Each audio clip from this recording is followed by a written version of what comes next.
Nagbabalat na po ako ng gabi.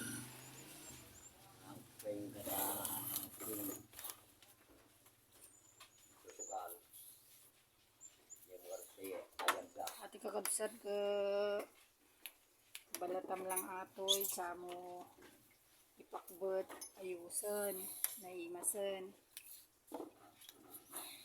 Mamadi ka nga napili ti sidaan. Kastoy lang kakabsat ti masida. Agukis ka lang iti aba. Agbiyakan. Malibre man ti pangaldawon.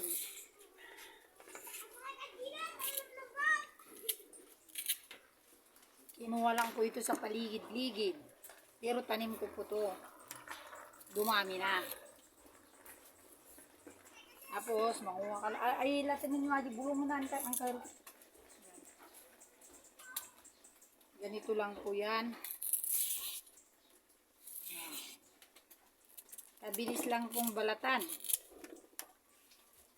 Kung hindi ka pumasilan sa pagkain, mga kabaryo, mga idol, dito pa lang, sa gilid-gilid nga, sabi nga nila, gilid-gilid pa lang nakakapag-survive na ng ulam. Kung ang ginagastos mo sa isang araw na ulam ay 500 at marami kayo, kung nakakuha ka ng gabi, nakakabudget ka na. Ang kulang na lang dito sahog o kay gata. May kunting sardinas, pwede mo rin iano sa gata o kaya daing. O kaya ito, pwede rin din naman na baguungan mo. Pakbitin mo ito, pwede na.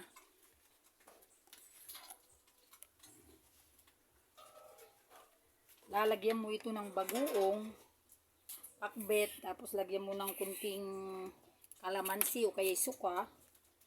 Naraos na po yung 500.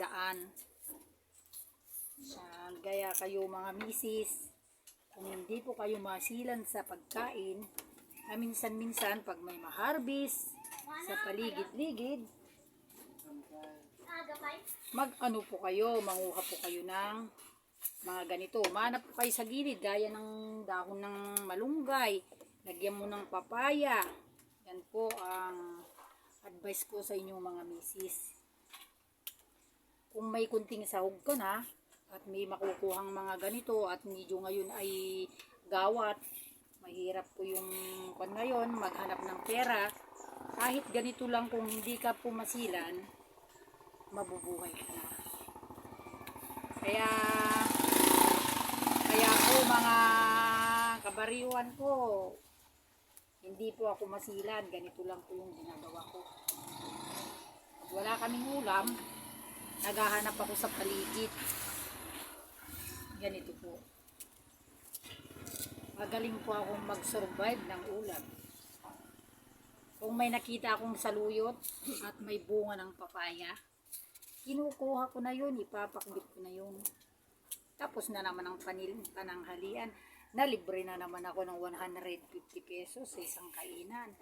Marami po kami dito sa bahay. 8 kami lahat.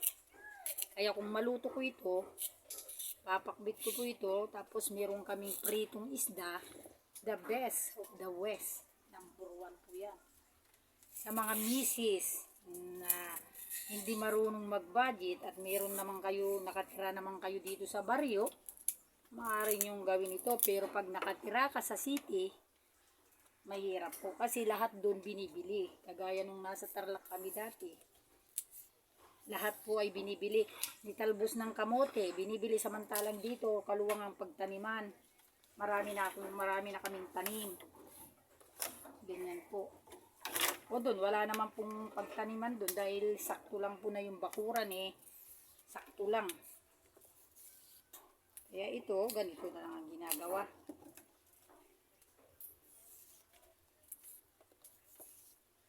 Budget na lang po habang pagsabit ng tag-ani ng palay, mga by November ni Father, November ti pinagaani. No November ton apo, sasapit na po ng November, medyo makaluwag-luwag ka na kasi po November marami nang maaning palay. Pwede ka nang magbinta pambili ng ulam, pero sa ngayon dahil gawat, taghirap ngayon, pwede nang ganito. mag-harvest at mag-survive ng anong ulam. Kaya ako po, ganito po ang aking ginagawa para makaminos lang po sa gastusin kasi marami kami. Okay. Masarap po ako magluto. Isa ko lang ito, lalagyan ko lang ng sahog. The best na. Sarap na. Oh. Ah.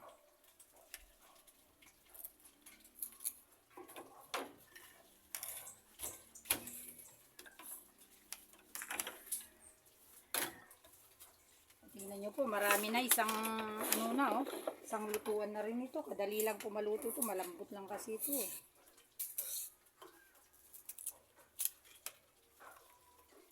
Ako po yung ina na hindi po mapaghanap ng masarap na ulam.